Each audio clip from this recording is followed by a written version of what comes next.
ની આજુબાજુ પણ આવી એક જગ્યા હશે, તમે પણ નહીં વિચાર્યું હોય, મેં પણ નતું વિચાર્યું. આ મારા જ ગામની જગ્યા છે. હું આજે આવેલો છું વિસનગર સિટીના ખંડોસણ ગામે, જ્યાં તમને એકદમ જોરદાર રળિયામણું વાતાવરણ મળી રહેવાનું છે. એની સાથે સાથે અહીંયા જાણવા એવું મળ્યું કે સોલંકી કાળની સરસ મજાની કોતરણીવાળા જે છે, અહીંયા સરસ મજાના મંદિરો આવેલા છે. તમે મંદિરની પુરાતત્વતા જોઈ શકો છો સ્ક્રીનની અંદર. એકદમ જૂના મંદિરો છે અને અહીંયા આવો ને ભાઈ, એટલે બહારનું ટેમ્પરેચર ભલે 50 ઉપર હોય, પણ એનું અંદરનું ટેમ્પરેચર આ વડલાના લીધે, વડલાઓના વિશાળ શ્રેણી તમે જોઈ શકો છો.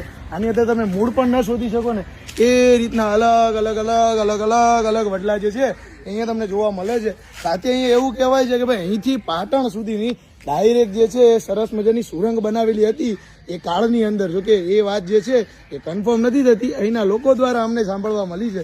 વિસનગરની આજુબાજુ પણ આવી એક જગ્યા હશે, તમે પણ નહીં વિચાર્યું હોય, મેં પણ નતું વિચાર્યું. આ મારા જ ગામની જગ્યા છે. હું આજે આવેલો છું વિસનગર સિટીના ખંડોસણ ગામે, જ્યાં તમને એકદમ જોરદાર રળિયામણું વાતાવરણ મળી રહેવાનું છે. એની સાથે સાથે અહીંયા જાણવા એવું મળ્યું કે સોલંકી કાળની સરસ મજાની કોતરણીવાળા જે છે, અહીંયા સરસ મજાના મંદિરો આવેલા છે. તમે મંદિરની પુરાતત્વતા જોઈ શકો છો સ્ક્રીનની અંદર. એકદમ જૂના મંદિરો છે અને અહીંયા આવો ને ભાઈ, એટલે બહારનું ટેમ્પરેચર ભલે 50 ઉપર હોય, પણ એનું અંદરનું ટેમ્પરેચર આ વડલાના લીધે, વડલાઓના વિશાળ શ્રેણી તમે જોઈ શકો છો. આની અંદર તમે મૂળ પણ ન શોધી શકો ને એ રીતના અલગ અલગ અલગ અલગ અલગ અલગ વડલા જે છે અહીંયા તમને જોવા મળે છે. સાથે અહીંયા એવું કહેવાય છે કે ભાઈ અહીંથી પાટણ સુધીની ડાયરેક્ટ જે છે એ સરસ મજાની સુરંગ બનાવેલી હતી એ કાળની અંદર. જોકે એ વાત જે છે એ કન્ફર્મ નથી થતી, અહીંના લોકો દ્વારા અમને સાંભળવા મળી છે.